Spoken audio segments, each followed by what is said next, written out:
आज का हमारा काम है to determine the equation of trajectory. Trajectory की इक्वेशन हम डिटरमाइन करके बताएंगे। हम निकालेंगे कि इक्वेशन ऑफ पाथ क्या होती है और पाथ जो है वो दिखता कैसा है। ठीक है, फिर इसी पे बेस्ड अपन कुछ एक क्वेश्चंस करने की कोशिश करेंगे। ध्यान से देखिए, बहुत ही अच्छा और बहुत ही सिंपल सी चीज है, बहुत ही आसान सी चीज है, तो बड़े बड़े आराम से समझ में आ जाएगी, कोई दिक्कत वाली बात इसमें नहीं। देखिए फॉर एग्जांपल मैंने आपको एक equation they the, y is equal to 2x plus 1. This is an equation which has been provided to you. क्या इक्वेशन है? y is equal to 2x plus 1. अब आप इसमें x की वैल्यू को 1 पुट करिए। पहले x की वैल्यू को 0 पुट करते हैं, y की वैल्यू 1 आ जाती है। फिर मैं x की वैल्यू को 1 पुट करता हूँ, y की वैल्यू 3 आ जाती है। फिर मैं x की वैल्यू को 2 पुट करता हूँ, y की वैल्यू 5 आ जाती है। x की वैल्यू को 3 पुट करता हूँ, y की वैल्यू 7 आ जाती है, and so on so fourth. इस तरीके से चलता है सारा सिस्टम। ठीक है, इस तरीके से सारा सिस्टम चलता है। ठीक है, तो हमारे पास यहाँ पर क्या है कि मैंने different different values of x के लिए, हमने ये किया। Different different values of x के लिए हमने क्या किया, इस इक्वेशन में वैल्यूज को पुट की और डिफरेंट वैल्यूज ऑफ y को कैलकुलेट किया। ठीक है, डिफरेंट वैल्यूज ऑफ y को जब अपन यहाँ पर कैलकुलेट करते हैं तो उसकी कॉरेस्पॉन्डिंग एक ग्राफ बनता है हमारे पास। अब उस ग्राफ को यहाँ पर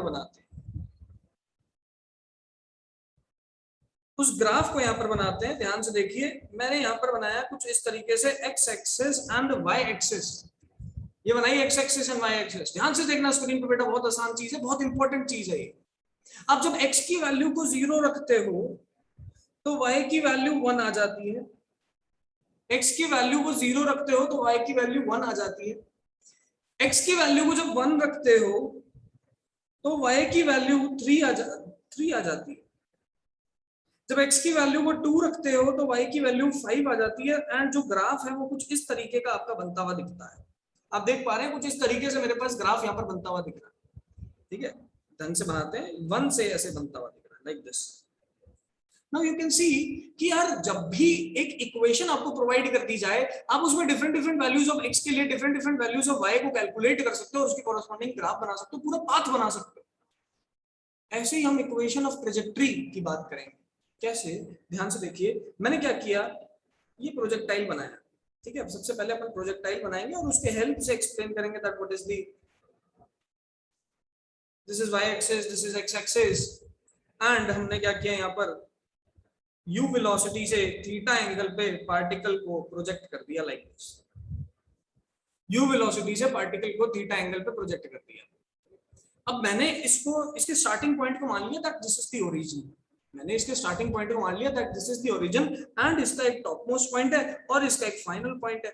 तो जो टॉप मोस्ट पॉइंट है वहां पर अगर देखा जाए तो वहां पर वर्टिकल डिस्टेंस कितना है, h के बराबर। लेकिन मान लीजिए मैं आपसे पूछ लूं कि यार इससे शुरुआत में x डिस्टेंस की दूरी पे जाके बताओ प्रोजेक्टाइल की कितनी हाइट होगी। मैंने आपसे पूछ लिया कि इससे x डिस्टेंस की दूरी पे जाओ और बताओ प्रोजेक्टाइल की उस समय पे कितनी हाइट है, मतलब यहां पर कितनी हाइट है। आप बोलोगे सर हम कैसे निकालेंगे, हमने तो अभी तक कोई फॉर्मूला अभी तक इसका बनाया ही नहीं। हमने तो अभी तक कोई फॉर्मूला इस चीज का बनाया ही नहीं है कि भाई पार्टिकल को x डिस्टेंस दूरी पे क्या हाइट होगी। ठीक है, इसको निकालने के लिए हमें इस पूरे पाथ की इक्वेशन बनानी पड़ेगी। इसको निकालने के लिए हमें पूरी पाथ की इक्वेशन बनानी पड़ेगी। अब पूरे पाथ की इक्वेशन कैसे बनाई जाएगी? By using the concept of Newton's equations of motion. Equations of motion के कॉन्सेप्ट को हम यूज करेंगे और फिर यहां से वैल्यूज को निकालेंगे। ध्यान से देखिए क्या करेंगे। फॉर एग्जाम्पल मेरे पास x डिस्टेंस पे कितनी हाइट है मुझे वो निकालना है, तो मुझे इस पाथ की एक इक्वेशन पता होनी चाहिए। पर उस इक्वेशन को निकालने के लिए हम सबसे पहले यूज करेंगे the simple phenomena that the motion in x direction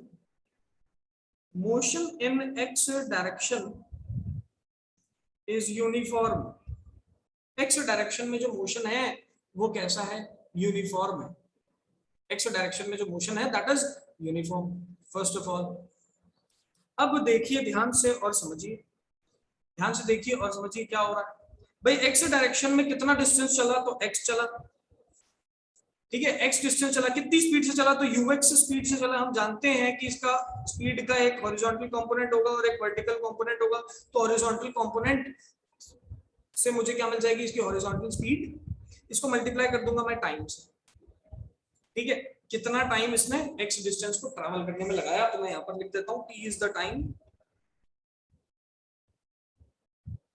taken by the projectile to reach point D.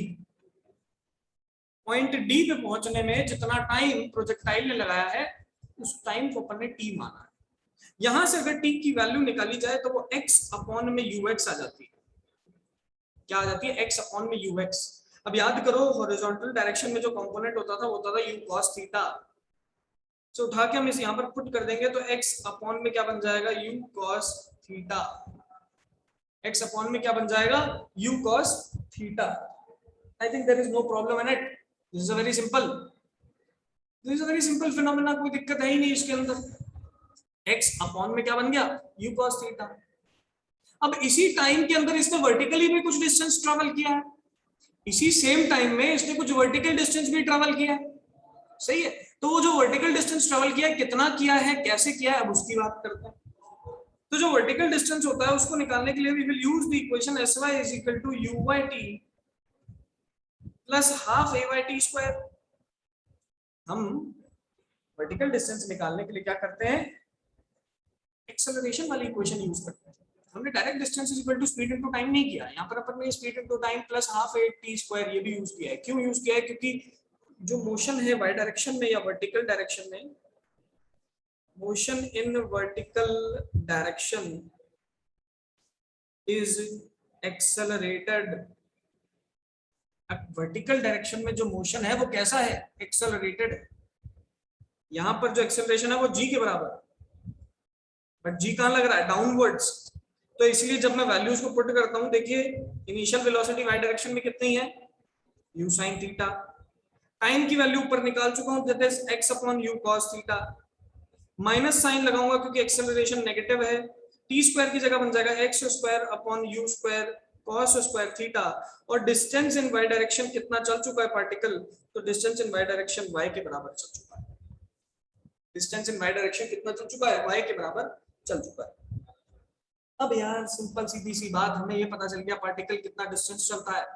अब यहां से हम सॉल्व करते हैं तो देखो u से u कैंसिल, तो यहां से मेरे पास वैल्यू बनी y is equal to x tan theta minus half gx square by u square cos square theta.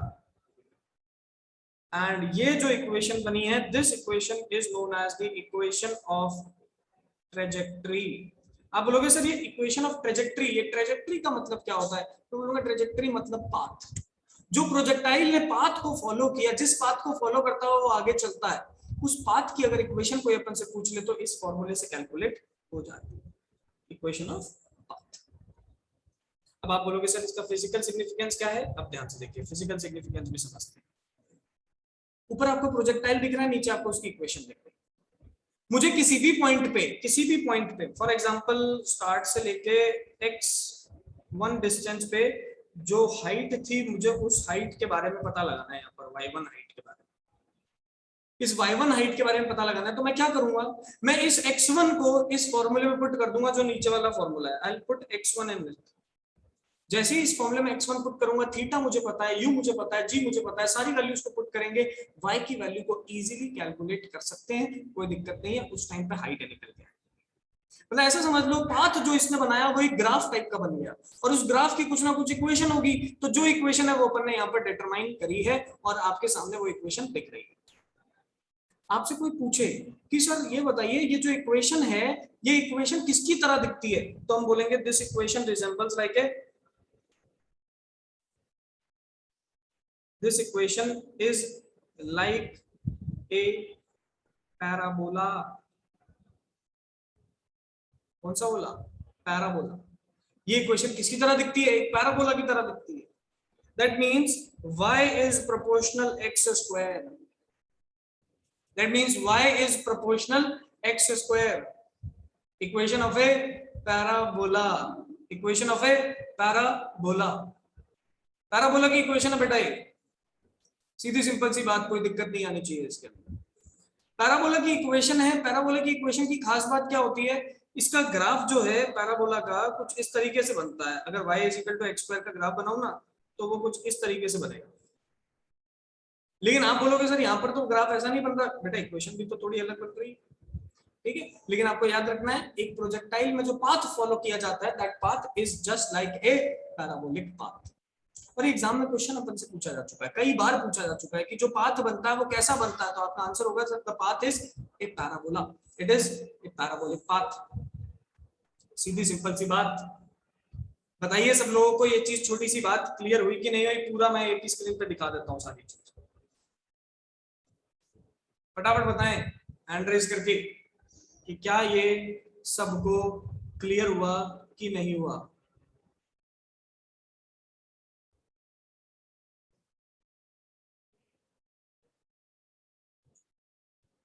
फटाफट बेटा हैंड रेज करेंगे और मुझे बताएंगे।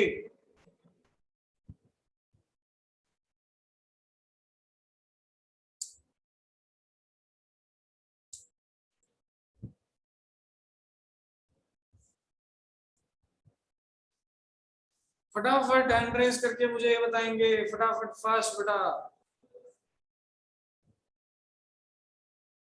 बहुत ही बेहतरीन, बहुत बढ़िया बात, कोई दिक्कत इसमें बात है ही नहीं। बहुत अच्छे, बहुत अच्छे, वेरी गुड। चलिए अब इसी पे थोड़ी चर्चा करते हैं, प्रोजेक्टाइल के बारे में थोड़ी बातें करते आया हूं। देखो ध्यान से देखो, मैं सारे फॉर्मूले लिखूंगा, एक एक फॉर्मूले को यहाँ पर लिखूंगा।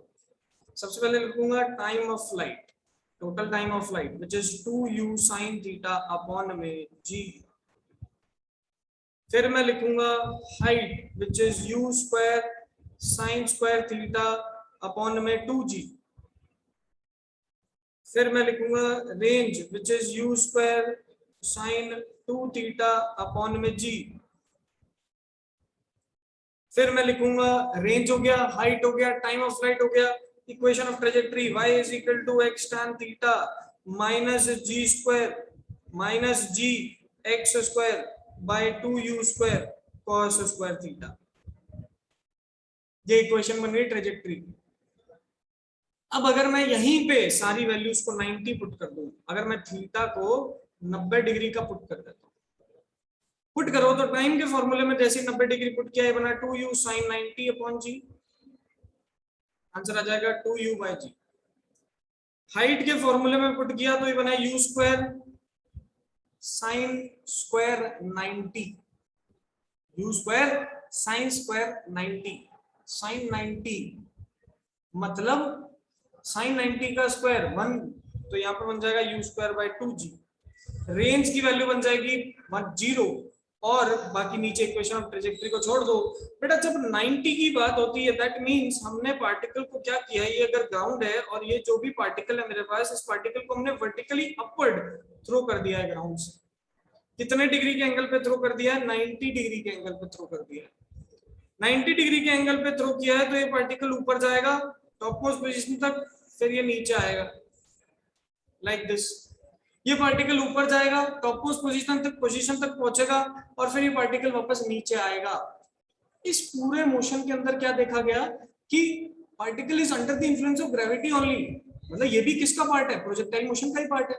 लेकिन अगर प्रोजेक्टाइल मोशन में थीटा 90 कर दिया जाए तो ये फ्री फॉल हो जाता है। मतलब जो फॉर्मूले हमने प्रोजेक्टाइल के लिए बनाए हैं, क्या वो फॉर्मूले फ्री फॉल के लिए एप्लीकेबल है? बिल्कुल है। सर कैसे एप्लीकेबल है? तो यही सारे फॉर्मूले तो हमने वहां देखे थे, यही सारे फॉर्मूले तो हमने फ्री फॉल के अंदर एप्लीकेबल देखे थे। एग्जैक्ट सेम फॉर्मूले वहां पर भी निकल के आते थे, यहां पर भी निकल के आ रहे हैं। एग्जाम में पूछा जाता है क्या प्रोजेक्टाइल, क्या फ्री फॉल एक प्रोजेक्टाइल है क्या? हम बोलेंगे फ्री फॉल एक प्रोजेक्टाइल नहीं है, free fall is a type of projectile motion. ये एक प्रोजेक्टाइल मोशन का टाइप है, ठीक है, ये एक प्रोजेक्टाइल मोशन का टाइप है, ये प्रोजेक्टाइल मोशन नहीं है। प्रोजेक्टाइल में तो थीटा पे ही फेंकना है अपन, लेकिन this is a type of projectile motion, ठीक है। आपका आंसर ये, ठीक है। कोई भी पूछ सकता है आपसे, आपसे हो सकता है एक्सटर्नल एग्जाम के अंदर वाइवा पूछ लिया जाए, वाइवा में ये सवाल पूछ लिया जाए कि आप बताओ प्रोजेक्टाइल कैसा मोशन है, तो आपका आंसर हमेशा यही होगा कि सर प्रोजेक्टाइल मोशन जो है उसके अंदर हम पार्टिकल को किसी थीटा एंगल पे थ्रो करते हैं, दैट इज परफेक्ट। वो तो है ही बात, ठीक है, सीधी सिंपल सी बात। प्रोजेक्टाइल मोशन जो है उसके अंदर पार्टिकल को हम किसी थीटा एंगल पे तो थ्रो कर ही रहे हैं, कोई दिक्कत है ही नहीं उसके अंदर। लेकिन अगर उस थीटा को 90 कर दिया जाए तो वही सवाल हो जाता है फ्री फॉल का। That means free fall is a type of projectile motion, it is not projectile motion. बताइए सबको यह चीज क्लियर है कि नहीं? फास्ट हैंड रेज करके बताएं, फिर अपन कुछ एक क्वेश्चंस करते हैं क्लास में। Yes everyone, 11th class students,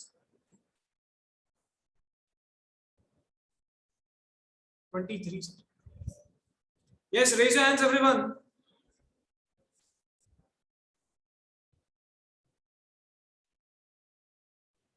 अरे 11th क्लास जल्दी, सो रहे हैं सारे घर पे।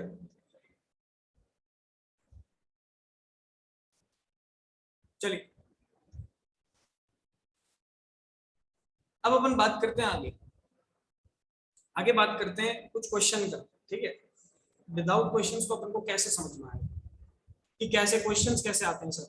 मैं आपको एक चीज बोलता हूं कि अगर आपने प्रोजेक्टाइल मोशन में ना जो ये फॉर्मूले हैं इनको ढंग से पढ़ लिया, इन फॉर्मूलों को ढंग से याद कर लिया, तो बेटा सारे क्वेश्चन याद हो जाएंगे, कोई दिक्कत नहीं है, सारे क्वेश्चन कर लोगे आप। हाइट का फॉर्मूला पता होना चाहिए आपको, रेंज का फॉर्मूला पता होना चाहिए आपको, टाइम का फॉर्मूला पता होना चाहिए, इक्वेशन ऑफ ट्रेजेक्टरी पता होनी चाहिए। अगर ये चीज पता है तो बड़े आराम से you can solve each and every question, ठीक है, बड़े ही आराम से you can solve each and every question, there is no doubt, ठीक है, देयर इज नो डाउट। चलिए मैं यहां पर लिखता हूं, find the ratio of range of two projectiles if the initial velocity is 30 meter per second and the angle of projections and the angles of projection is 30 degree and 60 degree respectively, 30 degree and 60 degree respectively, 30 degree और 60 degree respectively angle of projection होना चाहिए। अगर initial velocity projectile की 30 metre पर second है, initial velocity projectile की 30 metre पर second है, angles of projection 30 degree and 60 degree है, बताओ रेंज के, बताओ रेंज का क्या रेशियो रहेगा दोनों प्रोजेक्टाइल के अंदर।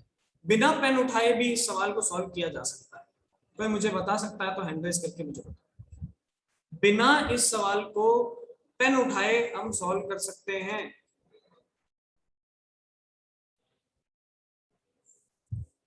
बिना पेन उठाए इस सवाल को सॉल्व किया जा सकता है। सर सेम, मुकुंद अग्रवाल, मतलब 1:1, बताओ। 1:1 सर 1:1 आएगा। वॉइस इज नॉट कमिंग, ऐसा क्यों हो जाता है? वेट 2 मिनट वेट करो।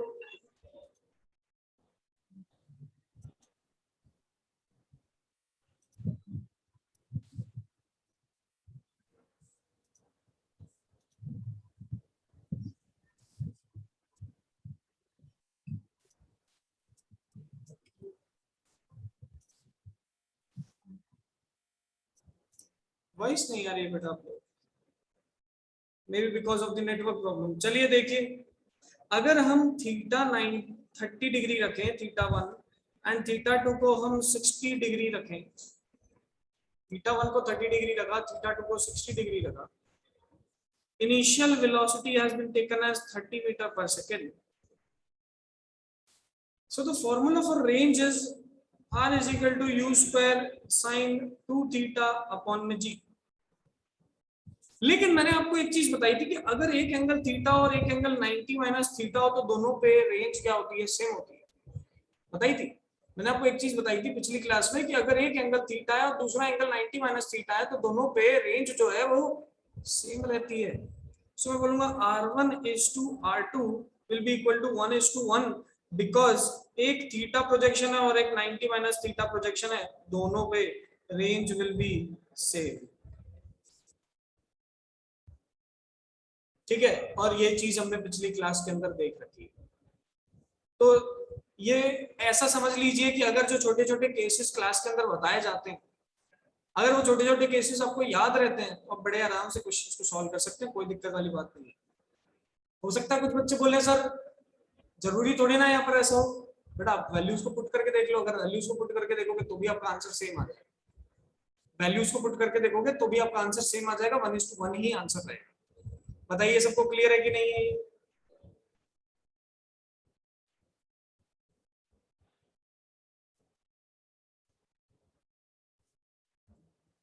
इसी का सेम क्वेश्चन देखते हैं, लेकिन थोड़ी सी वैल्यूज को बदलते हैं। इस बार अपन को रेशियो निकालना है रेंज का।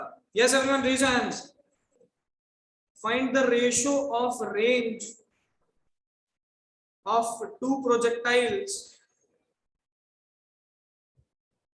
if both have same initial velocity. If both have same initial velocity but the angles of projection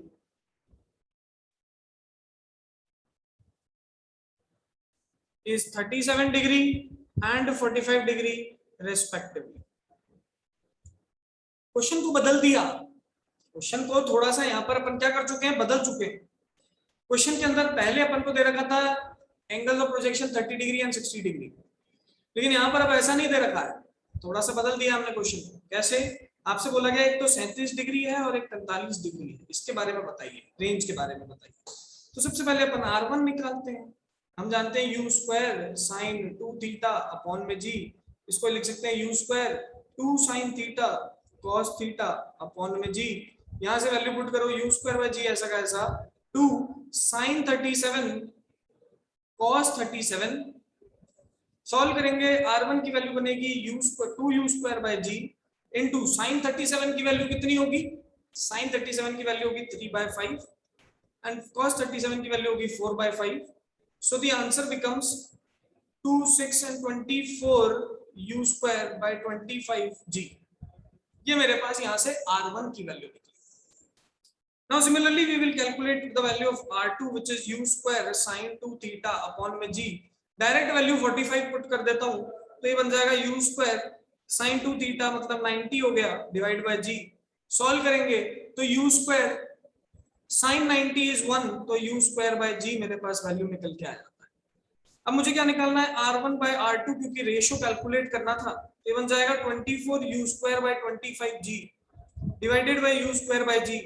so 24 u square by 25 g multiplied by g by u square cancel, g से g cancel. So R1 is to R2 की value 24 is to 25 निकल के आ जाती है। R1 is to R2 की value 24 is to 25 इस question में निकल के आ जाती है, कोई दिक्कत वाली बात इसमें है ही नहीं। क्या लॉजिक यूज किया बेटा, वही सेम लॉजिक जो पहले किया था। क्या था, आप इतना याद रखिए कि भाई जब भी आपको रेंज निकालनी हो, the formula is u square sin 2 theta upon g। u square sin 2 theta, sin 2 theta में अपन पुट करेंगे 2 sin थीटा cos थीटा। ठीक है, क्योंकि मुझे अगर मैं 37 का डबल कर दूं तो वैल्यू मिलेगा मेरे को 74, एंड ये 74 की वैल्यू तो मुझे पता ही नहीं है। This 74 value we don't know. Then भाई 74 की जब वैल्यू पता ही नहीं है तो हम डायरेक्टली तो पुट कर नहीं सकते, मुझे थोड़ा सा इंप्रोवाइज करना पड़ेगा। तो पहले मैंने आइडेंटिटी लगा दी। कौन सी आइडेंटिटी लगाई, तो मैंने आइडेंटिटी लगाई sin 2 theta is equal to 2 sin theta cos theta, 2 sin theta cos theta, ये आइडेंटिटी हमने लगाई। फिर इस आइडेंटिटी के अंदर वैल्यूज को प्लेस किया, R1 की वैल्यू निकाली, R2 की वैल्यू निकाली, डिवाइड किया, आंसर निकाला। आई होप आपको ये चीज क्लियर हुई होगी। फटाफट बताइए क्या ये चीज सबको क्लियर है कि नहीं। Yes fast everyone.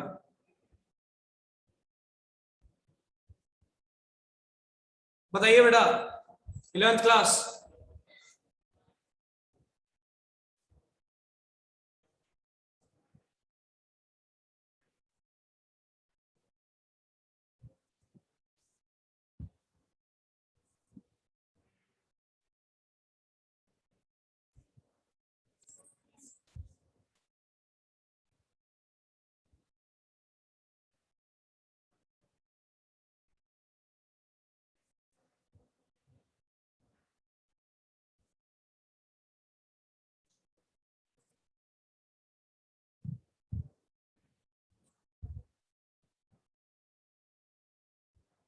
बताइए बेटा फटाफट।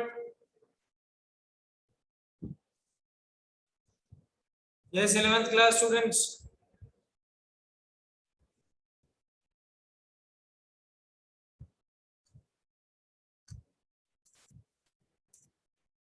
चलिए, तो ये तो बात हो गई हमारी किस तरीके से छोटे छोटे क्वेश्चन जो है अपन को सॉल्व करने होते हैं। मान लीजिए आपसे पूछ लिया जाए question, calculate the time of flight, comma range, comma height